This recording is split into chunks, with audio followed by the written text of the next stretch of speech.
driving through Italy in a Bentley T2. Life can't get much better than that. Our test driver Christoph Bauer is enjoying the dolce vita in very English style.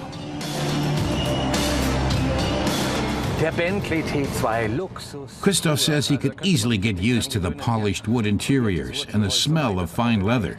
But he says the T2's hardly a car for vegetarians. Around 8 cattle hides were used to create this interior.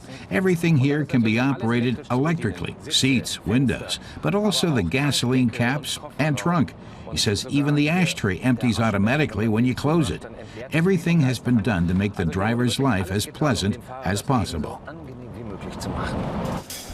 Bentley's first T-Series was built between 1965 and 1977, at the same time as the Rolls-Royce Silver Shadow 1. The second series only ran up to 1980 and offered a more modern rack and pinion steering system, among other things. Christoph says that the Bentley T2 is very similar to the Rolls-Royce Silver Shadow in terms of its engine, too. He says even if English gentlemen don't like to boast, the performance of the hand-assembled V8 engine with a 6.8-liter capacity can certainly be described as adequate. The car has 223 horsepower under its long hood. Christoph says the 550 Newton-meters of torque is also impressive, a classy drive all round. The T-Series was the first Bentley to be built without a separate chassis. The T2's hood and doors were made of aluminum, but the vehicle remained a heavy weight all the same.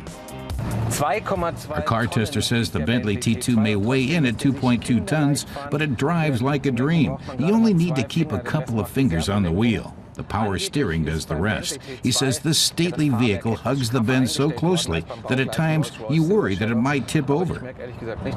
Dieses Schiff legt sich derart in die Kurven, dass man ab und zu auch ein bisschen Angst hat, man könnte kentern.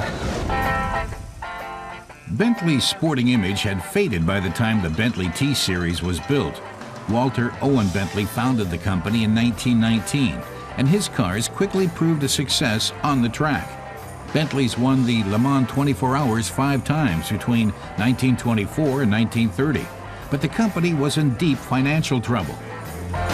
Bentley boy racer Wolf Bernato propped up the firm for a while with his family fortunes, but in 1931 Bentley was purchased by Rolls-Royce. The Bentley T2 is a textbook example for what is called badge engineering. The design of the Silver Shadow and the T2 are practically identical.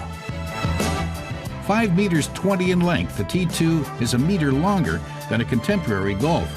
That's big even by today's standards.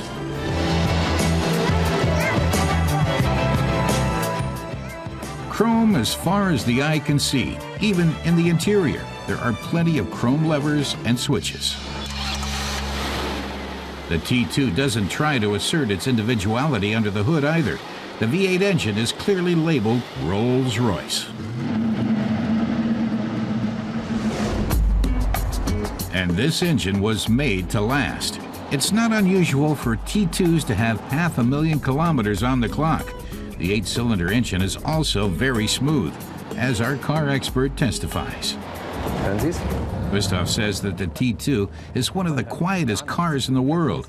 He explains that many of the components, such as the shock absorbers and gearbox, are surrounded by rubber to distance the bodywork from any moving parts and the road surface. Driving becomes an almost meditative experience.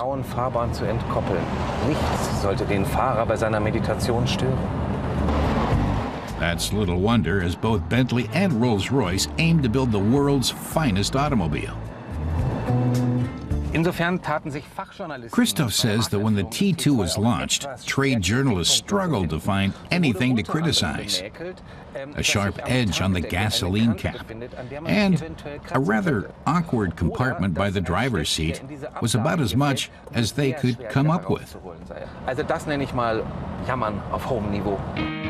Another good thing about the Bentley T2, from today's perspective, is its price.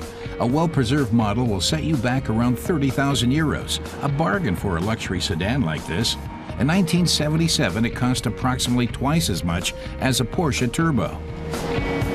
Also man kann Christoph says that the Bentley T2 can be described as a huge flop in commercial terms. Only 558 vehicles were sold, compared to 8,500 Silver Shadows. Nevertheless, the Bentley T2 is described as the best luxury sedan of the 1970s, so it's definitely a milestone in motoring history. definitiv ein Meilenstein der Automobilgeschichte. And the T2 might have been the last Bentley a Volkswagen hadn't saved the brand in 1998 after its parent company ran into financial trouble.